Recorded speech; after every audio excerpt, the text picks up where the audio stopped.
Bonjour mes amis, hi guys.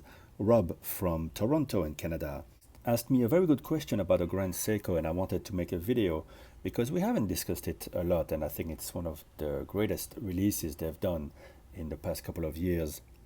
Now first, Rob has a Speedy, he has an Explorer 2 Polar Dial, he has a GMT Master 2, and he's considering the SBGK005, so it's the blue dial version. He noticed that I showed some snippets of video of myself wearing the SBGK009 from Grand Seiko, which every time I see in a window, I feel attracted to because it's a brand new design from the ground up from Grand Seiko, something that I think a lot of fans had been wanting to see from Grand Seiko, and not just always the same movement in a similar kind of case.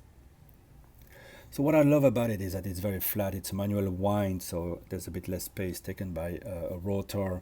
You have the power reserve, but the whole design on the dial of the case, and on top of it, of the bracelet, is just something brand new from Grand Seiko, and it's something that's not as generic as other watches. So he was telling me that he purchased the snowflake and then sold it, and now he's missing it. Also wanted to know my opinion about it because he knows that I did the same. I think the snowflake, like pretty much all Grand Seikos, at a distance, like someone was saying in the comments, they're a bit more generic than a Rolex. So, and the snowflake in particular has a bit of a banana shape case, which you might not really like. But nevertheless, the dial and the execution of the hands evokes some feelings when you look at it, and I think everyone is taken by the same feelings. It's you feel peaceful looking at it, and then sometimes you think, okay, it's a bit boring. I want to get a Rolex or a Tudor or whatever, and you sell it. And he managed to sell his without losing any money. I lost money when I sold mine. But yeah, I do miss it. I do looking at that very special dial. So I do understand why you would want to get it back, and yeah, I couldn't blame you if you get a good deal to bring one back in the collection. Now there are more and more available, and Grand Seiko couldn't help themselves. They had to release slight variations of it, but the original one, I think it's still the one to get. I mean, the 211, the one that doesn't have the Seiko on the dial anymore, that just says Grand Seiko. To me, that's the one that I like. So yeah, that's about the snowflake. Now the SBGK, Rob likes the 005 version. There's a beautiful video from Watchfinder about it with great close-ups on that sort of woven dial. I think it's a limited edition.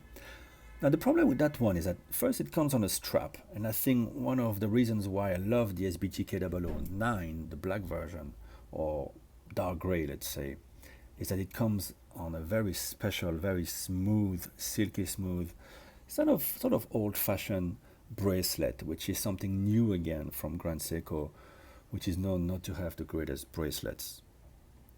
So you lose already that appeal to me.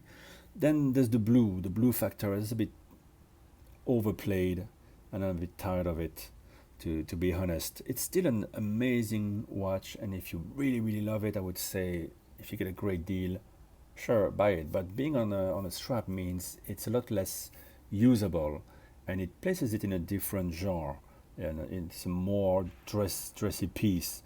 So does it really work in your lifestyle, or are you just going to wear it once a week at best? Especially now with COVID, going less and less to the office, I find myself wearing my dress pieces very little.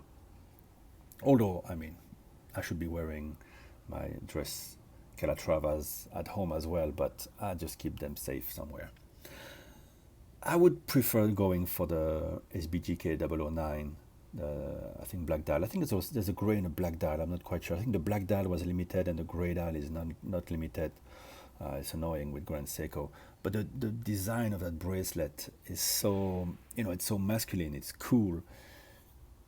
Is it gonna ever gain value like a Rolex does? I don't think so, unless they stop making it and everyone get interested. I mean, I'm doing this video and everyone has probably forgotten about those watches, which is weird because it is quite a milestone, I feel, for Grand Seiko. So my choice would be the 009.